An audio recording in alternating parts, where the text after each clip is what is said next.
ప్రపంచంలో చాలా చోట్ల తమ ఉనికిని చాటుకోవడానికి యుద్ధాలు జరుగుతున్న రోజుల్లో భరత భూమిపై మాత్రం మహోన్నతమైన నాగరికత నిర్మాణమవుతోంది.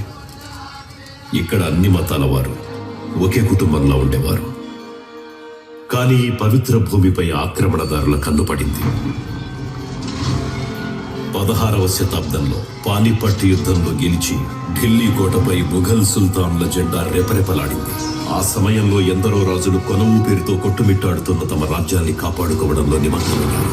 అప్పటి నుండి మరో 100 సంవత్సరాల వరకు భరత భూమిపై ముఘల్ సుల్తాన్ల అక్రమాలను ఏ రాజు అరికట్టలేకపోయాడు. 17వ శతాబ్దంలో మొఘలాయిల్లోనే అత్యంత క్రూరుడు కఠినాత్ముడు అయిన ఔరంగజేబ్ సింహాసనాన్ని అధిష్ఠించాడు. నిరంకుశ పాలనకది పరాకాష్ట. ఈ భూమిపై అన్యాయం అధర్మం విజృంభించిన ప్రతిసారి ఈ భూమాతను కాపాడడానికి ఓ మహాపురుషుడు అవతరిస్తాడు. మళ్ళీ అలాంటి సమయం వచ్చింది. సాక్షాత్తు ఆ భవానీ పరమేశ్వరుల అంశతో మాత జిజావు గర్భాన షహాజీ భోన్స్లే వంశంలో ఉదయించాడు మహానుభావుడు. ఈ నేలను ఔరంగజేబ్ జులుం నుంచి రక్షించడానికి హిందవీ స్వరాజ్య జ్యోతిని వెలిగించి మరాఠా సామ్రాజ్యాన్ని స్థాపించాడు.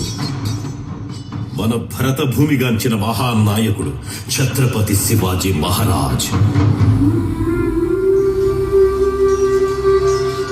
ఆయన యుద్ధం అన్యాయం అధర్మం మీదే కాని ఇతరుల ధర్మం మీద పరమతాల మీద కానే కాదు. దినదినాభివృద్ధి చెందుతూ విస్తరిస్తున్న మరాఠా సామ్రాజ్యం మీద ఔరంగజేబ్ పలుమార్లు దండయాత్ర జరిపినా సరే ఓటమినే రుచి చూశాడు. ఔరంగజేబ్ ని అతని పైశాచిక పరిపాలనను ఎదిరించి నిలబడ్డ ఏకైక వ్యక్తి భరతమాత ముద్దు బిడ్డ వీర పరాక్రమ సింహం ఛత్రపతి శివాజీ మహారాజ్.